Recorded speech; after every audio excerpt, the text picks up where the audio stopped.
Last week, we once again commemorated the lives of all the innocent victims lost on 9/11. The brave first responders and dedicated recovery workers, the 9/11 anniversary reminds us each year of the shock, sadness, and anger we all felt that morning. Our unity and strength following the attacks were palpable and encouraging also. Nothing the terrorists inflicted could defeat our nation as a worldwide beacon of freedom and liberty. As part of our resolve, it is critical that tools to defeat terrorism remain available to the men and women of our national security and intelligence community who work tirelessly to protect our country and to secure the freedoms that we cherish.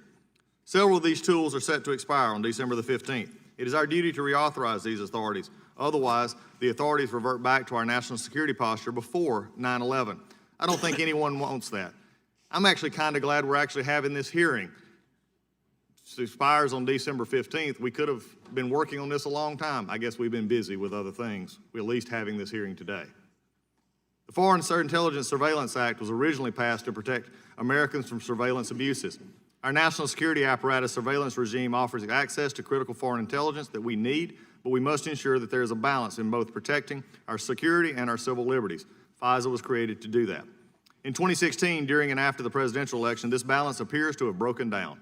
While Democrats accuse Republicans of simply trying to divert attention for political purposes, it is now clear that those at the pinnacle of our national security community lost the objectivity that they were required by law to exercise.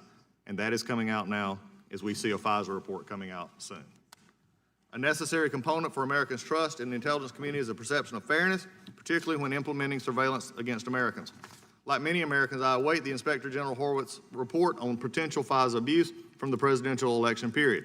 However, it is a fact that multiple individuals at the top of the FBI have either been fired, terminated, or even referred for and reported to be under criminal investigation, although that has seemed to escape the notice of the majority on this committee. Oversight and deterrence is clearly needed when the top-level officials in our intelligence and law enforcement community are officially criticized and potentially even indicted for divulging sensitive information and lying. That said, today we face the reauthorization of authorities passed in 2015 as part of the USA Freedom Act focused on battling terrorism. 3 provisions, sections 215, business records, lone wolf, and roving wiretaps, must be reauthorized. It's admittedly difficult to separate our concerns on FISA abuse from reauthorization facing us, but we need to protect valuable tools in combating violent extremists and their evil goals. 2 of the authorities are fairly straightforward: the lone wolf and roving wiretap positions. The lone wolf provision essentially permits surveillance of terrorists seeking to harm us even if there is no proof the terrorists being directly connected to ISIS or Al-Qaeda.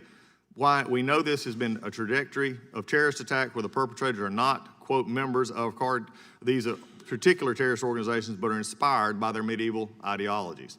The roving wiretap provision allows the intelligence community to follow terrorists and spies who attempt to thwart or evade surveillance by dumping and switching phones. If we can do this for drug dealers, we should be able to do it for suspected terrorists.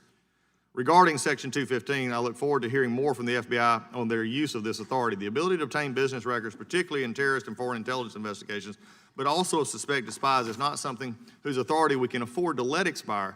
However, Section 215's use for collecting call data records, however, has been significant and seemingly insurmountable technical problems in its implementation. We'd like to hear from the NSA on their thoughts and the continuing validity of 215 for collecting CDRs. I would like to thank each of the agencies for here this morning. I wish that more had been able to come this morning. I wish that we could do this, but in the spirit of 9/11 and the countless other senseless terrorist attacks illustrate the need for our nation to always be on guard. The authorities are set to expire in December. We've gotten to it now, thankfully, despite the apparent misuse and abuse of other FISA authorities are not the ones we should be removing from our counterterrorism tool belt. I look forward to the witness's testimony, and I yield back.